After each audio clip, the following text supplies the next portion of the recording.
Good morning for those that you are joining us. We'll be starting shortly, but for right now, if your mic is not muted, we please ask you to mute your microphone. We'll be having questions in the chat, and this session will be recorded and will be posted to our website in case you're like, what did they say? Or, as a follow-up and want to watch it again, it'll be there. So we will start momentarily. Thanks for joining us.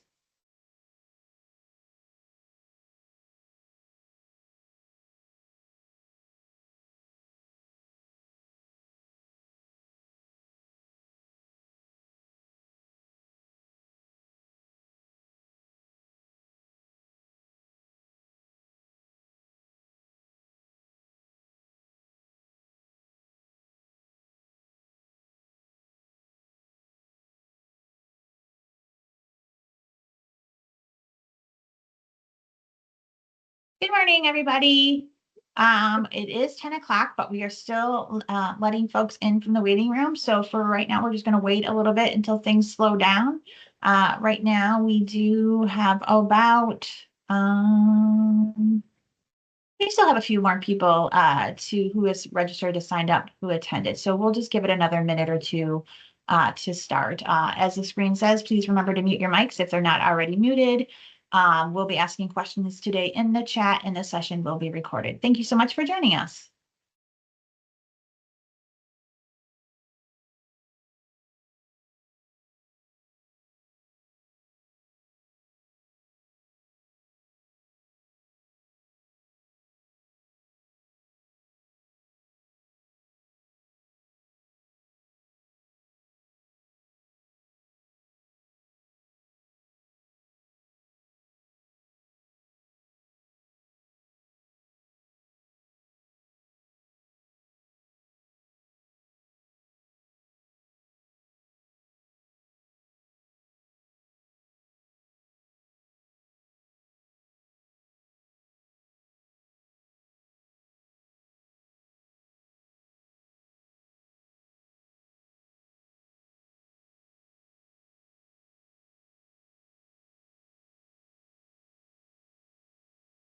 All right, we will go ahead. I think it's slowed down a bit. Yeah. All right, so welcome everybody to the 2025 Partners in Giving Chair Orientation. We are so excited to have you here today, whether you are a chair who is, as I like to call it, seasoned. You've been here. This is not your first chair orientation or campaign. We're excited to see you back. And for our folks who are new in this position, we are excited that you're joining this great opportunity to be a volunteer for the Partners in Giving campaign. As I mentioned, this session is recorded, so that way if you even though you're here, want to watch it again, it'll be available. And if you may have a colleague who is serving in a chair role who is not able to join today, they'll be able to watch that as well.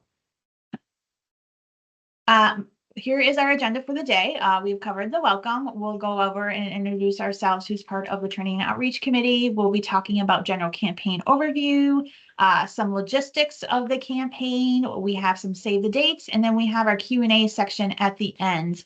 We are asking folks to put their questions for now in the chat.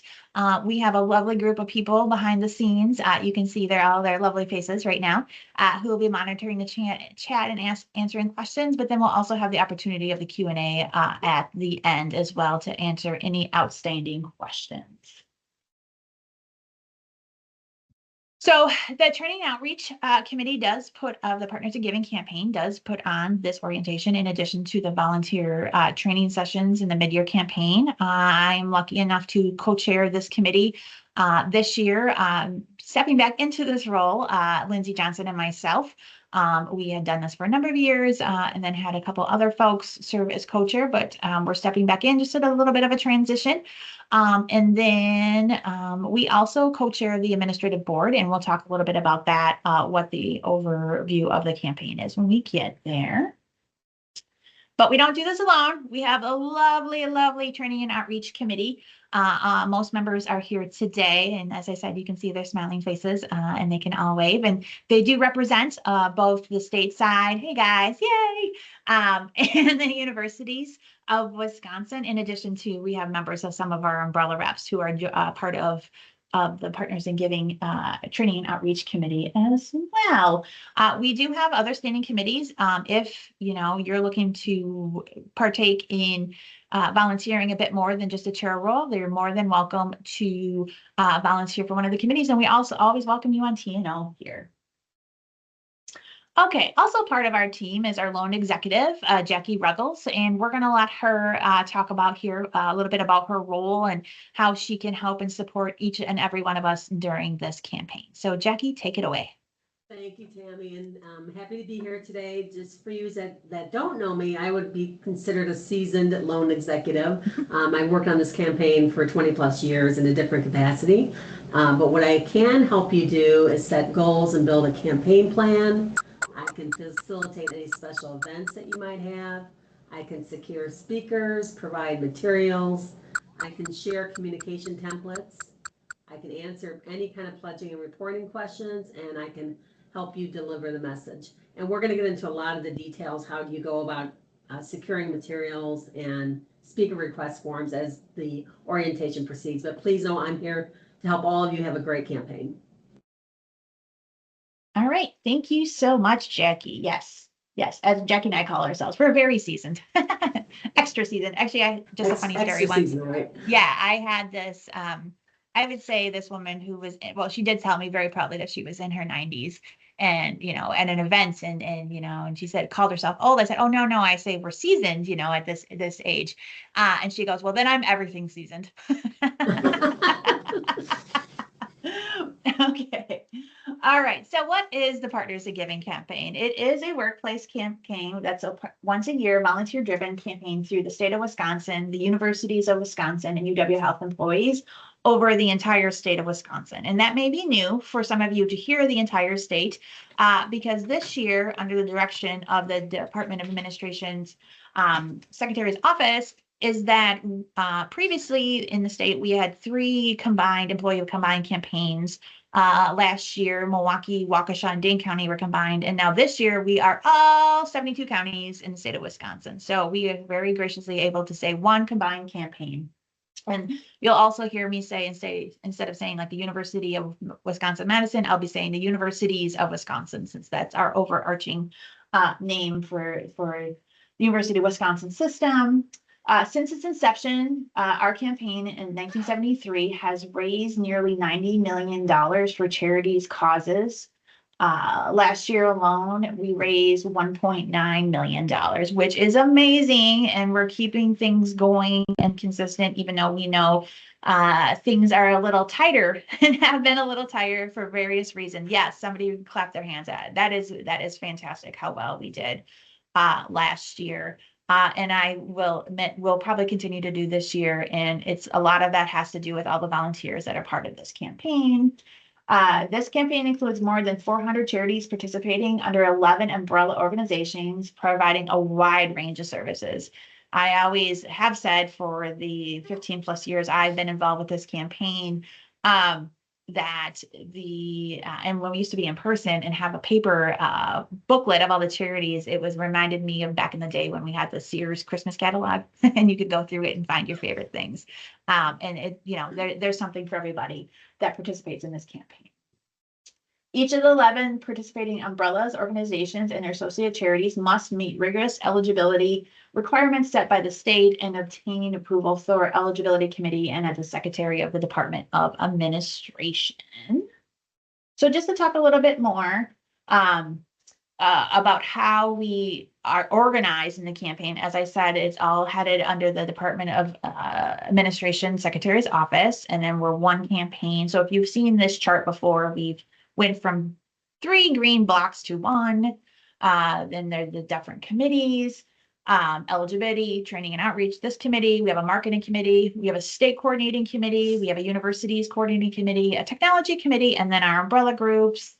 And then off of that, there are our deans, our agency heads, depending on what part of the organization you're in, and then our campaign chairs, our state volunteers, and then obviously our donors. I've always said that a lot of org charts go top down, but I'm very specific. Lindsay and I are very specific with this campaign that we are not a top down. We are a left to right because without each of us have such an important part of this campaign.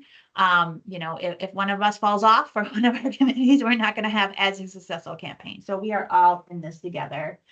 And also having all these folks involved and all these levels involved, it does save time and effort and money for the participating charity organizations, because it is run by hundreds of volunteers, including yourself. And because of this, we have one of the lowest, if not the lowest, administrative overhead percentage of a campaign similar to our structure across the country. And we have other campaigns look to us and say, "Hi, how do you do it?" And it's something that we're very proud of to share. This just takes that section where we really on training outreach focus and with the coordinating committees of the boots on the ground that are really involved with the campaign. So again, the state coordinating committee and the university coordinating committee, you know, we train you and we help provide and get you ready to start with the campaign, but the coordinating committees will be working with you once the campaign starts to answer questions and do things like that. I do know that the coordinating committees, both of them had a networking event last week that I was told that was very successful. So I'm glad for those of you that were able to attend, that it hopefully found it very helpful to meet some of your colleagues across there. Whoops. Okay. And then this is a slide of all our umbrella organizations that are participated in the Partners in Giving campaign. For those of you who may be new in your role or part of one of the other counties that did not participate, there may be new umbrella organizations that you see here as well. But we love all of our umbrella organizations that participate in the campaign. And like I said, we have umbrella reps here today, some umbrella reps from some of these organizations. Okay, so why choose this campaign? I think this is where Anna is going to take over. Is that correct? Yep, absolutely. All right, go ahead. Yeah, so there are a number of reasons why Partners in Giving is a worthy cause to be a part of. The first is that this campaign is entirely employee driven. Partners in Giving has always been an independent employee driven campaign that is run entirely by employee volunteers who want to help ensure that charities and the valuable services they provide are available to all who need their assistance. This means that participating charities may help your coworkers, friends, family, people in your community. Really, they have a very wide reach for people who they can assist. The second reason is that the Partners in Giving is very cost effective. So there's a less than 4% overhead cost to the campaign, meaning that more of your donated dollars are able to go directly towards improving people's lives. Any donation that you make to the campaign, no matter what the size, is also tax deductible. So that's another benefit. And also it is incredibly easy to contribute to the campaign via payroll deduction. So you can kind of set up a donation amount to be split up into, for example, multiple pay periods. Like for myself, using myself as an example, last year, I think I wanted to contribute $1,000 over the course of a pay period, and split up into 26 pay periods that amounted to about like $30 per pay period, which, like, when you think about it, is kind of a small amount and something I think that, most people can afford to contribute out of a single paycheck. But at the end of the year, that amounted to $1,000, which I think is a pretty sizable contribution when you think about it. So that, again, it kind of it makes you just not think about it, sets it up, automates it, and you're able to just kind of go about your life and then have your dollars contributing to the charities of your choice. And speaking of those charities, there's a wide range of charitable choices that you can elect to donate to. So you're able to find an organization that would share your values, interests, goals, any pet projects that you have, so that you're sure that your dollars would be applied to and used how you would like them to be used. And finally, with your participation in the campaign, there's an option to remain anonymous. You're able to simply check the box requesting that the campaign keep your name and address private. The disclaimer says something like, "Please do not release my name to any designated charities or associated umbrella groups. I prefer to remain anonymous." So that way, you kind of, if that is something that you value, you can kind of keep your privacy and confidentiality. Um, for the 2024 campaign results, it was an incredibly successful campaign. So we raised more than $1,946,000 with the help of 3,591 donors. This meant that there was a total participation rate in the campaign of about 5.7%. And then the average donation was $542, which was about $21 per 2-week pay period. And then I think Kristen is going to kick us off with some information about the 2025 campaign. I am. This year for our 2025 campaign, our campaign dates are going to be October 6th through December 2nd. Every year, the board recommends a goal for the campaign.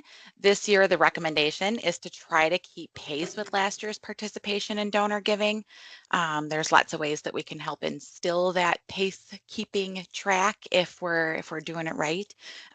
We recommend you collaborate with your loan executive, which is Jackie, sorry, it's Jackie. Or your LE or your unit agency volunteers to set that goal. The campaign wraps up on Giving Tuesday, which is December 2nd. So be sure that you incorporate that day into your events. It's our last opportunity to give that last big push and to make sure that that message is capturing the momentum on the movement and you're coinciding the tracking of your goals to keep on pace with last year's numbers. Great. Thank you so much, Kristen. Okay, so this is usually the spot in time that we get to show off the website. But as this says right here, with our fun little graphic, is we are working on preparing updates. It is in the process of getting a makeover, and so please pardon our dust while we prepare for the new season of charitable giving. I will say not the content of what is on the website now is not going to change. A lot of it's going to be still the same. It just we're revamping it a bit to make the user experience a little easier, whether you're looking for downloadable files or the list of charities or things like that. So you can use the giving.wi.gov right now as a resource to kind of see how things work and things like that. But once the updates are done, we'll let everybody know. Our hope is that they will be done in time for the first volunteer training, which is in a month from now. As you can see, a number of us have our backgrounds with this year's theme and campaign. The digital images are available, so that's something you could probably reach out to Jackie for if you're ready to start using those for your internal documentations, or you want to use it as your background as you have meetings or etc., things like that. So you can connect with Jackie or Sophie and they'll be able to share that information with you for right now. Okay, Lisa, you are up. So when you participate in Partners in Giving, there are donation options. You can e-pledge, which is donations submitted through your online pledge system. It's a payroll deduction. You can go one payroll period and make a lump sum, or up through 26 pay periods. You can do a one-time or recurring through a credit or debit card. You can do the PDF pledge form, which is available. And again, you can do the payroll deductions 1 through 26 pay periods, complete the form for payroll deduction, and it can be emailed to Partners in Giving at uwdc.org. Or you can make a payment through check, or a donation through check payable to Partners in Giving, and you mail it to the address that's on the screen. Partners in Giving is a tax deductible donation, so make sure that you keep a receipt or ask for a receipt when you do make that donation.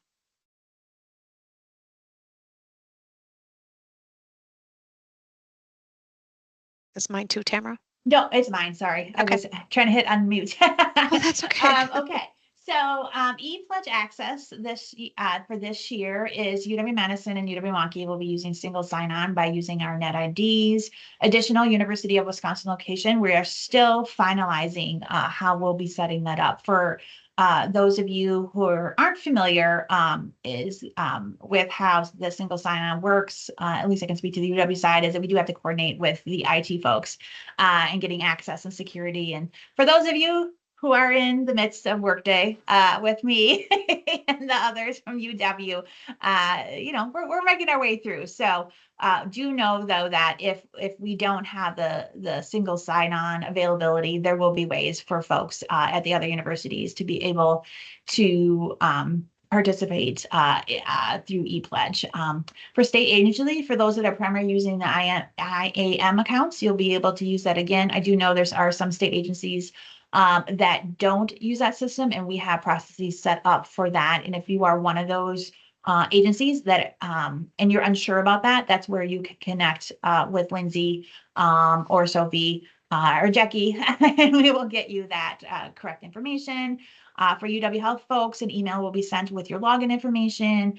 And then for our favorite folks, we all have retirees or contract staff or non-employees. They can click on the retiree and create their own account in the ePledge system. And it's very simple. It doesn't take a lot of time to create those accounts for those folks that are needed.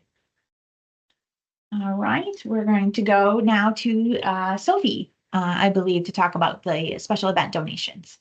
Yeah, so GiveSmart is by far the easiest way for us to collect our special event funds. For those who don't know, GiveSmart is an electronic giving platform that you can use with your special events. Contributions through GiveSmart are not considered pledges, and they won't count towards your participation totals, but it still goes towards the campaigns and is greatly appreciated.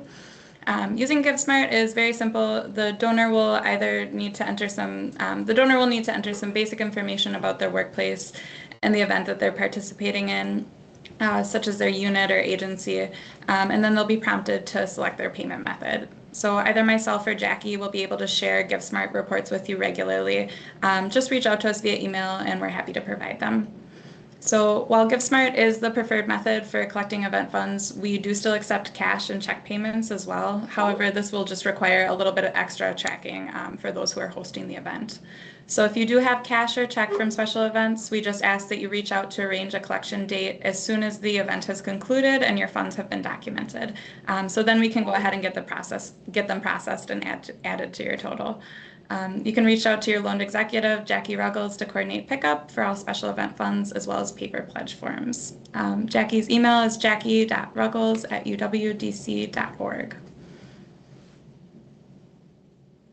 And so there will be two separate sites for GiveSmart. One will be for use with the state employees and one with the university employees. Each site will have 3 different ways of submitting payment, and one of those options is via text.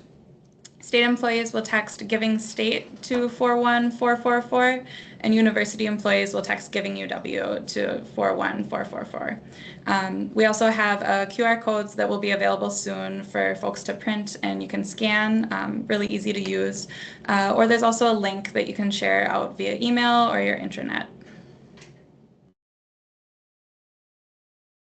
And so this slide just kind of gives an example of what you can expect to see when texting either Giving State or Giving UW to that number. So you'll receive a link which directs you to the GiveSmart page where you'll then be prompted to input information about your agency or unit and then complete payment. So if you have any questions about GiveSmart or special event funds more generally, you're welcome to either put them in the chat or reach out to us via email. Great. Thank you so much, Sophie. So, okay, now we're going to have Sandy talk to us about special events. But first, everybody, remember to put your questions, your comments, your great ideas in chat. That's a good way for us to keep in touch with each other. Okay, so special events, a time when you can let out your inner child, right? So be creative. Perhaps your unit has done something before that you want to repeat or you want to build on, or you want to swipe a great idea from somebody else's office. Please do that. A special event raises funds, yes, but it also increases fellowship, getting to know people, getting enthusiastic about the campaign. There are all kinds of reasons for you to do a special event, and they can be virtual, they can be in person, whatever's going to work best with your situation. There will be an updated best practices, special events best practices guide posted on the website when the website is updated. You can go now, though, to the current website and you can find that guide. Let me read to you where it is. You go to the Volunteer Resources tab and then click on Campaign Planning and then click on Helpful Documents, and you'll find this best practices guide there. We encourage you to start early with your team, with brainstorming, with planning, so you have a wonderful special event this year. And remember, as was mentioned earlier, special events don't count toward the participation rate in the campaign, but they do go into the general fund that that benefits all 11 of the umbrellas. So special events are important for a variety of reasons. Fun, and the way to really grow the campaign. So have fun. Now over to Lisa.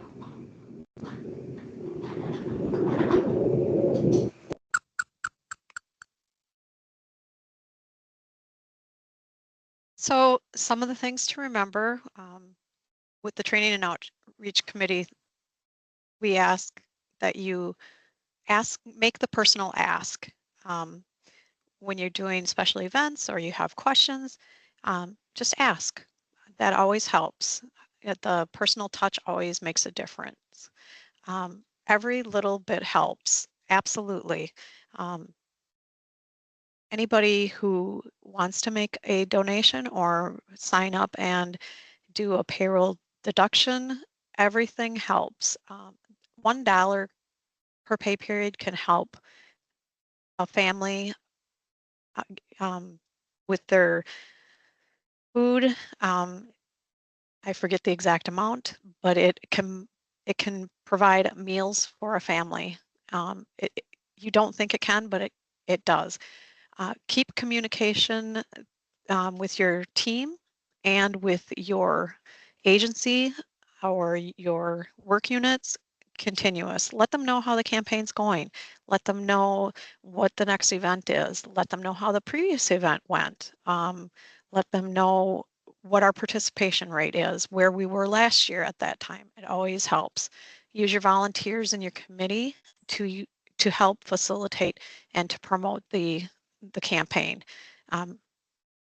Those are your people, and getting the words out and the buy-in, that's what you need to do.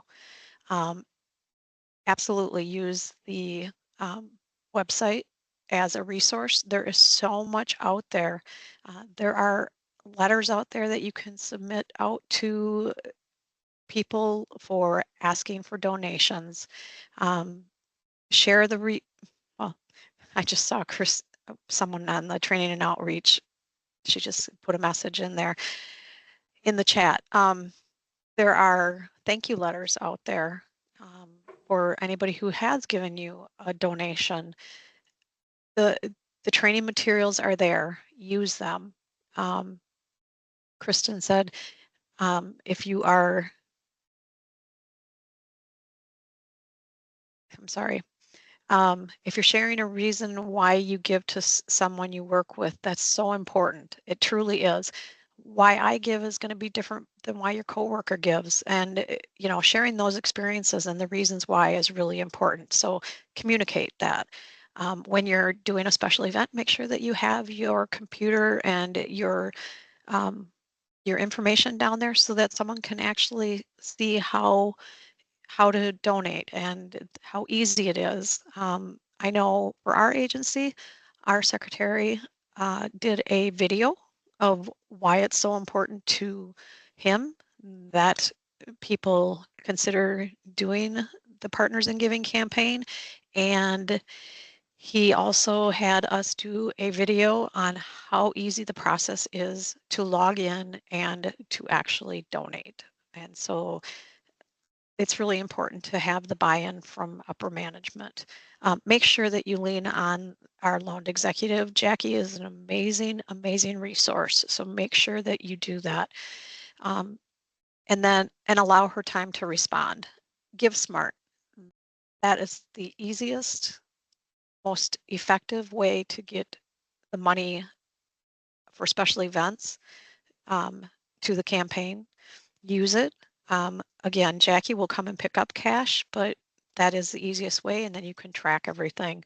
It is one of the best ways that we've found at our agency to take care of some of our events, such as our online auction. And it's simple, it's easy, and the money is there. And then really, for everybody who participates, from the chairs and actually our upper management, our secretary's office on down, including our chairs and our volunteers, going to that awards ceremony is so important. You should be feeling very proud of the work that you do, and going to that awards ceremony and actually participating in nominating people for the awards. It is really important that you take part of that and feel that great feeling of recognition. And plus, they always have great tacos. But anyway, that's what's really important to remember. And always, please make sure that you reach out to any one of us on the board, or any of the people that they have available. Your chairs are your most important resource too, as is Sophie and your loan executive. And I think it goes back to Tamara. Actually, I'm going to hand it over to Sophie. Sophie. This is me. So campaign materials, you must request campaign materials this year for your agency or unit. You can do so through the link that you see on the screen, which will also be found in the chat, and the chair orientation resources document, which we shared out just prior to the meeting, and can send out again to anyone who missed it. So one thing which is new this year is that we are not printing paper pledge forms. So for those who prefer to use paper pledge forms, it will be available for download from the website once we get that updated. If you are chairing a unit or agency which does not have access to a printer and your group is unable to pledge electronically, I'm thinking there's some custodial staff who this might just not be convenient for them to print, reach out to us and we're happy to print those on your behalf. There is a section on the materials request form where you can request paper pledge forms, and we will just include those with your order. So if there are any questions about physical materials for this year, feel free to drop them in the chat, but we should have them available shortly. The deadline for submitting that form is going to be Monday, September 15th, in order to get them to you ahead of campaign kickoff.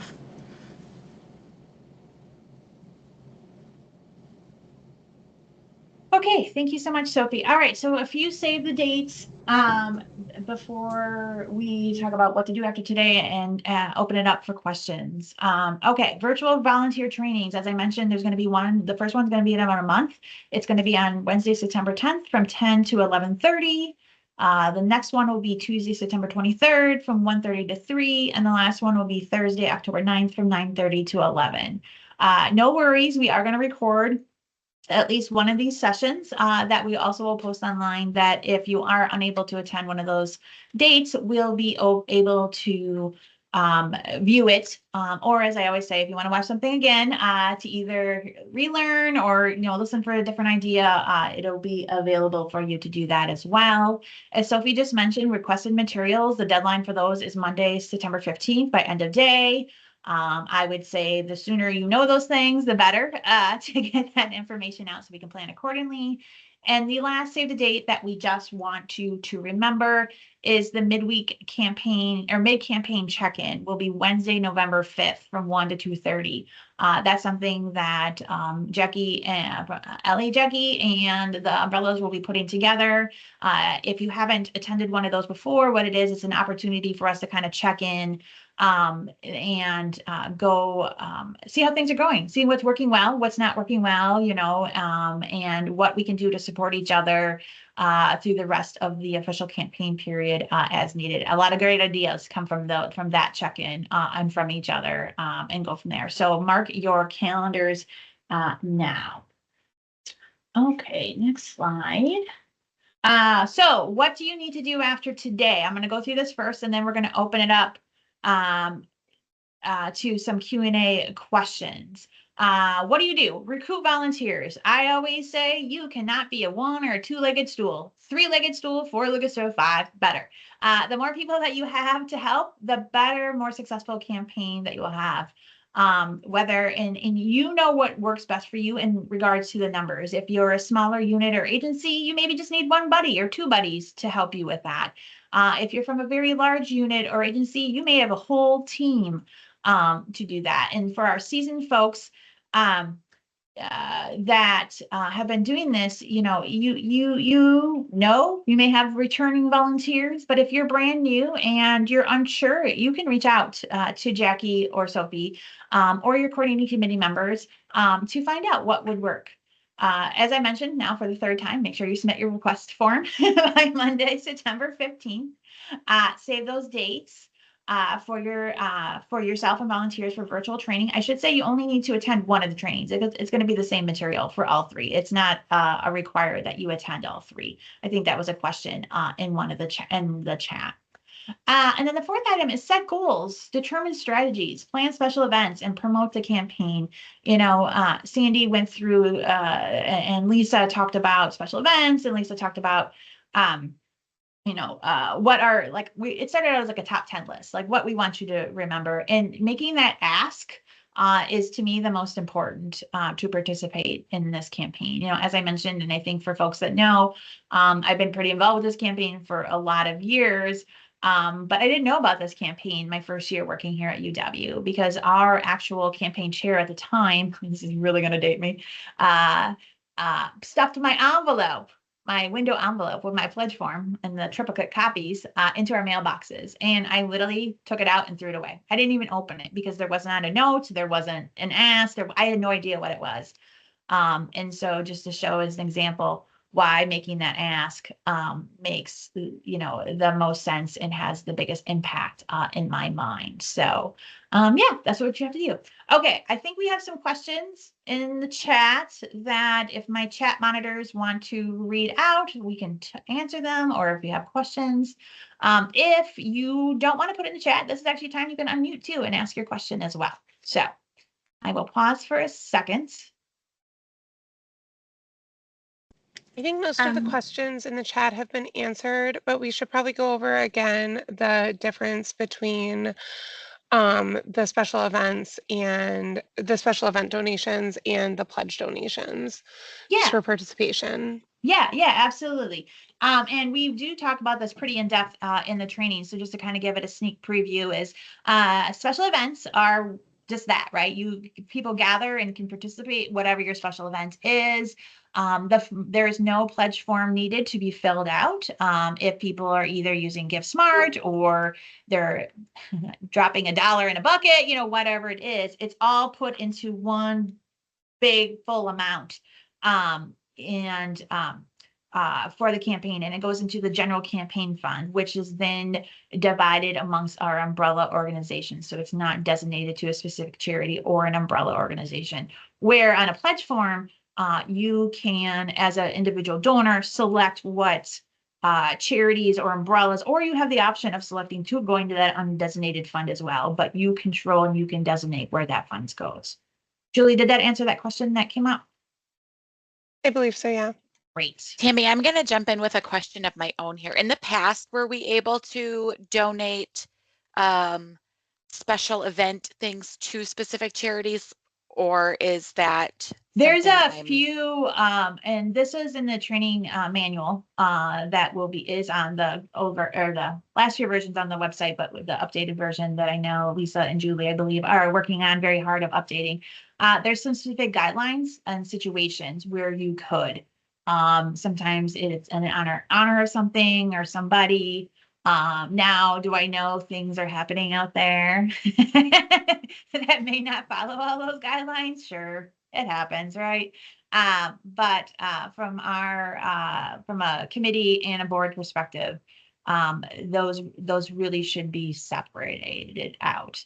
Now, I know chairs can, if there's a paper form that needs to be collected and submitted at a special event. So I don't want somebody to say, oh, you know what, I have my form, you can't take it here because it's a special event. That absolutely can happen. So good question. I know it gets a little murky, doesn't it? It gets murky. I also want to just quickly throw one last thing out there. we're going to offer virtual office hours this year during the active phase of the campaign. They'll be hosted on Teams every Tuesday from noon until 1 p.m. And I'll have kind of a really loose topic that we can discuss, sometimes campaign related, sometimes just, just fun and personal. But we've heard a lot of feedback about folks wanting more opportunities to network. And I think this will be a good opportunity for just kind of idea sharing and casual conversation. So you can come with kind of any challenges you're facing, anything fun that you want to celebrate and share with others. And it should be nice. So more information will be coming about that shortly. Great, thank you. All right, other questions? There was something posted that I just want to clarify because I don't want it to cause any confusion. Is that, and I think it was, hold on, let me get back here.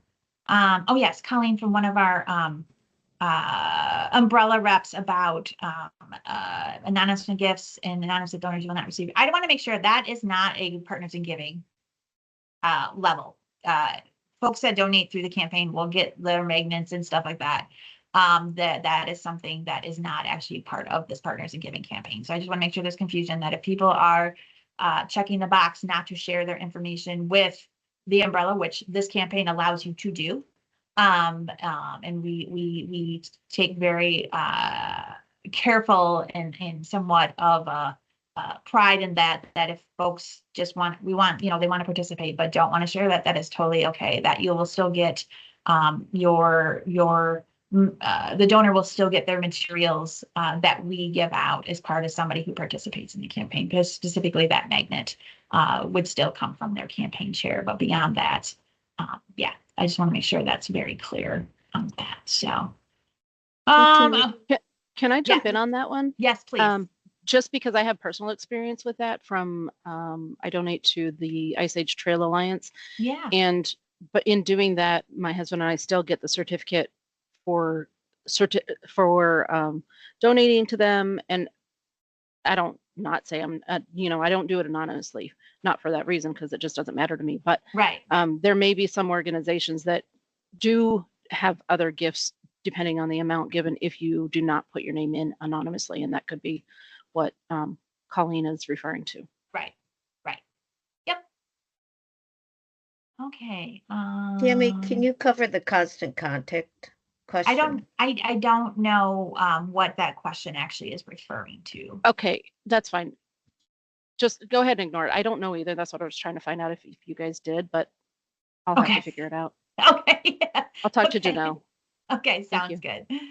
There's also a question that maybe Sophie can answer. It talks about the department division has multiple work locations across the state, and they're asking about the materials request. Now that we're going statewide, how are we going to handle that? Yeah, so you can go ahead and submit the materials request form just as usual. And, if it's outside of the Dane County area, we'll probably end up mailing those. So no problem at all there. Yep. Okay. Thank you. They will be mailed. Yep, absolutely. And that I will just say from a board perspective, that was one thing we took in consideration in making sure that we are budgeting for those expenses so that whoever's receiving it does not have to take on those expenses for those options of sending materials to folks that may be outside. I did learn that the statewide inter-D mail stuff does work apparently statewide. That was a new lesson for Tammy to learn. So we may be utilizing that as well. Great question. I'm just going through. Okay, somebody answered that question. I think it's okay. Okay. I think most of the questions have been answered, but I'm happy to let any committee member, if you had any questions or anything that we want to make sure folks know today.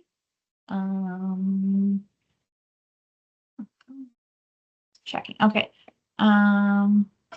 Are we able to have our final event on December 4th instead of the 2nd and accept donations? Absolutely, 100%. So just to break it down a little bit, we have the official campaign dates, right? Through the 2nd, but our actual campaign runs on a year cycle.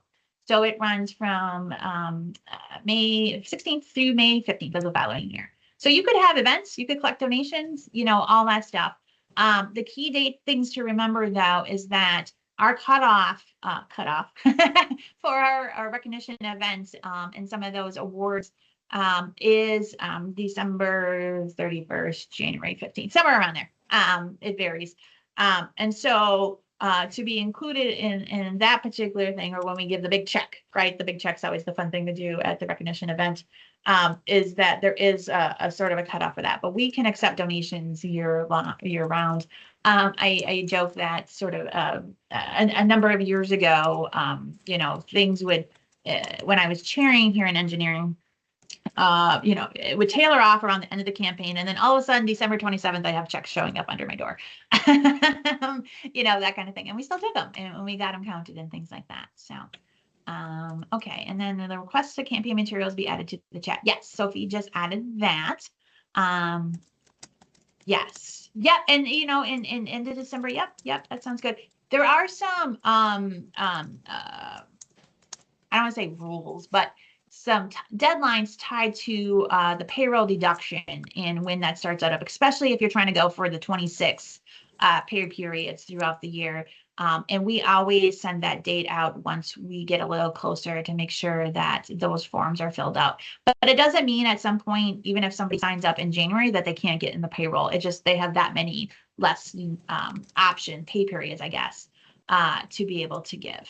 So, yep, that is a great question. So, any other thoughts? What special events? We didn't really, I mean, we talked about special events and Sandy talked about special events, but this is usually where the juices start flowing a bit. Anybody have any great successful special events that you want to either put in the chat and talk about or share?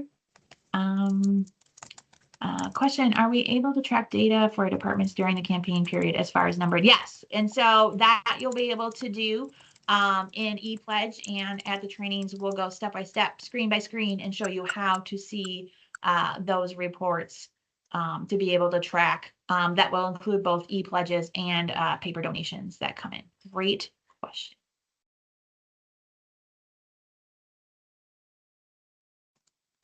Okay. Oh. Yes, Christy has had silent auctions each year. Yeah, I think silent auctions are very successful. If you're able to put one together, I think, you know, it's a great way to bring people together for getting ideas for, and this is in our special event document, but to get ideas to include in special auctions or silent auctions, I should say, you're always able to reach out to local community stores, businesses, organizations, sports, things like that. Also, but one thing you also could rely on is the folks that work within your unit. We have a lot of crafty people or people that love to cook or bake or anything like that that are always willing to, you know, give something to the silent auction. There are websites. This is not an ad, but I just always say 32auctions.com give you some easy features to use if you have to hold an online auction, a silent auction online, especially if you're not all together or you're working remotely. Those works as well. Oh, good. Somebody put 32. Oh, good. It wasn't just me. But it is something, yeah, that is very successful. We see Rachel had put in here smaller, most state agencies, and we always have great success with the silent auctions and chili cook-offs. A new idea this year is hosting Teams karaoke. Oh my gosh, I think that is great. There was a number of years ago that a larger agency, and I think it was DCF, they definitely had a singing competition amongst their leadership and the staff. And I was not invited. I always put that out there. Feel free to invite Tammy. I'm always willing to come judge, taste, eat, whatever you need me to do. But yeah, that was very successful. So yeah, I would say try it, and people's inner rock star will come out for sure. I think we all have a karaoke song. Not that I'm going to make you do it here. Oh, next year. That's what we should do next year. So cool. Oh, a cribbage. Oh, I bet you that turned out really awesome. I'm not good at it, but I love watching my family play it. Cool. plant sale, coffee, donut sale last year. These are all great ideas. This is really, really taking ideas that, you know, may not have been thought of for and try it. And, you know, honestly, if it's something that doesn't work, it's okay, right? You live and learn and you figure it out, and go from there. So, carnival games, yes. Plant sale. I do love the plant sale. I have a lot of plants. I could, if you're gonna do a plant sale again, let me know. I have lots of aloes, baby aloes. I can contribute to that. So sounds good. Oh, we're all invited to Dior Madison's office chili cook-off and Halloween contest, right? On the 30th. Oh, that's gonna be here before we know it, Lisa. Mini golf through the agency. Yes, I think that is a fantastic. See, all these great ideas and we learn each other. I think one that I will always remember that got started here on campus and then I know it's made its way around the entire state. It feels like as flocking with pink flamingos. You know, UW-Madison is known for our flamingos.